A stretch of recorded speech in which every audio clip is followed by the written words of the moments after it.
बेरोजगारी और महंगाई छोड़ सरकार मतदाताओं से नागरिकता का सबूत मांगने में व्यस्त है।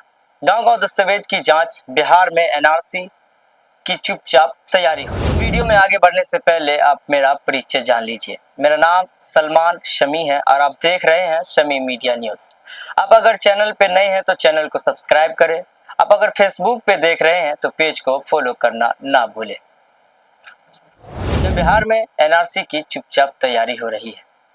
बिहार के हर एक प्रखंड में इन दिनों चुनाव आयोग के कर्मचारी घर घर दस्तक दे रहे हैं, लेकिन वोट के अधिकार के नाम पर लोगों से नागरिकता साबित करने के लिए दस्तावेज मांगे जा रहे हैं।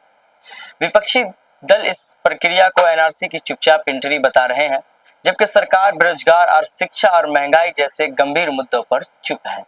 जब बेरोजगार चरम पर है, लाखों नौजवान नौकरी के इंतजार में हैं, तब सरकार का फोकस नागरिकता प्रमाण क्यों? ये सवाल है सरकार से।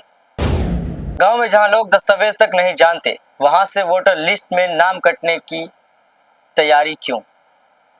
क्या सरकार एनआरसी को बिहार में चुपचाप लागू करना चाहती है? जिन गरीबों, दलितों और अल्पसंख्यकों के पास दस्तावेज नहीं है, क्या उनका मतदान अधिकार छीना जाएगा? क्या ये बिहार में 2025 के विधानसभा चुनाव से पहले एक फिल्टरिंग प्लान है?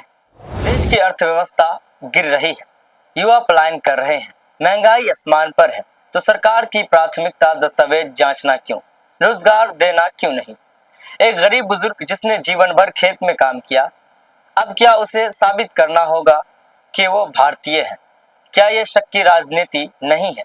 क्या सरकार ये मान चुकी है का जनाधार कमजोर हो रहा है, इसलिए अब चुनाव से पहले वोटर्स को छांटने का काम हो रहा है?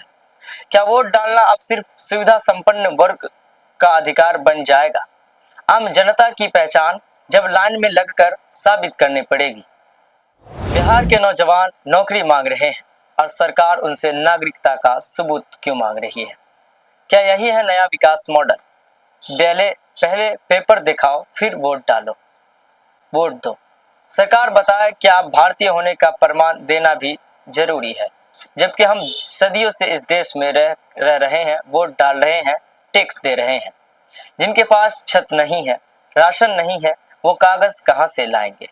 क्या वोट का अधिकार अब अमीरों और पढ़े लिखों तक सीमित रह जाएगा? क्या सरकार एनआरसी और सीएए को बिहार में चुपचाप लागू कर रही है, बिना सांसद, बिना बहस, बिना घोषणा की?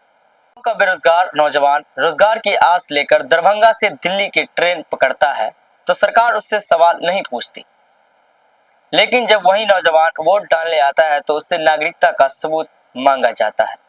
क्या ये लोकतंत्र का मजाक नहीं? इसी वर्ष बिहार विधानसभा चुनाव भी होना है। बिहार विधानसभा चुनाव से पहले सरकार की तैयारी के बारे में आप क्या कुछ सोचते हैं? अपनी प्रतिक्रिया कमेंट सेक्शन में देना ना भूलें। मिलते हैं अगले वीडियो में, तब तक के लिए अपना ख्याल रखें। जय हिंद।